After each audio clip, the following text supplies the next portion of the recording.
We have an incredible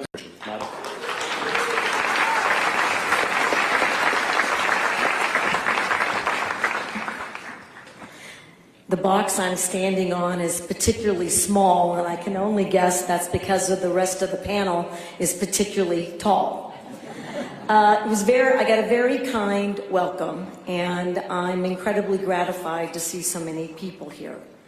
I was doing a lot of these kinds of town halls on a number of issues around 2019, and actually I started some of those roundtable discussions about the economy and public safety and education and a number of things right here in Las Cruces.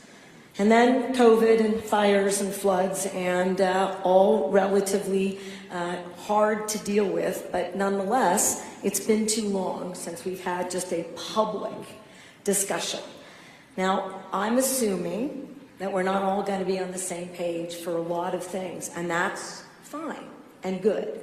As long as we treat each other with respect, you can expect that from me, that this is about calling out directly issues that you're concerned about so that we know what they are, so that we can all work to try to resolve them, and to get a sense about how people are feeling about this issue in the state. Now, I think most of you know that I'm feeling worried. I can't understate my concern. So I drive around the state a lot. I'd like to fly around the state more, but I think we finally, to the legislature who is here, who funded a safe new twin prop engine, I think we have it. I don't think all the pilot testing hours are done. So, long story short, I drive. And every time I'm in a community, I'm beginning to see more and more risk.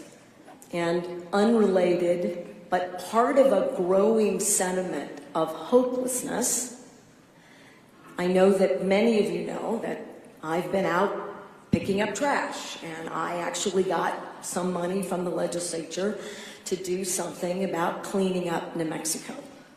And in that effort, what do you think I'm finding? Needles, drug paraphernalia, paraphernalia clearly related to smoking fentanyl, alcohol, cans, bottles, and not just a little, a lot. And where do you think I'm finding it? In parks and playgrounds in your schools. And I'm finding too much. So much, in fact, that some of the community work that we engage in, I can't have, because it's too dangerous for community members to be exposed to the risks for cleaning up. That's a very harsh reality, and I don't recognize my state. Now I'm going to go to the other side of that. Mental illness, being unhoused, drug addictions are things that we should be treating. But I want to be really clear that there is an intersection to serious criminal activity in the state. And how do I know that? Because I asked for the data to show it to all of us. And here's the data, and then I'm going to be quiet. Since 2017, more than 16,000 cases have been dismissed in New Mexico courts for competency. Now, what does that mean?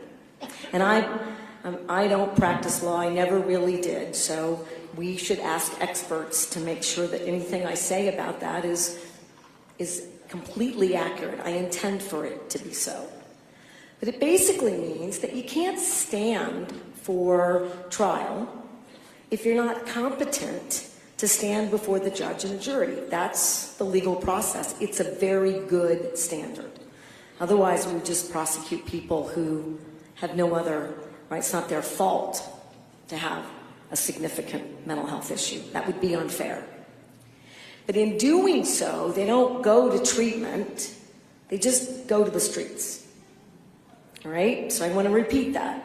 More than 16,000 cases since 2017, and people, which I can't think of anything more inhumane, go right back where they were, in a very unsafe environment. Number two, well more than 5,000 of those cases since 2017 are very dangerous felonies. Rape, drug trafficking, human trafficking, attempted murder, and they represent about 3,200 individuals who often have multiple arrests for those felonies. So now I want you all to think about that for a second, because this is where I am.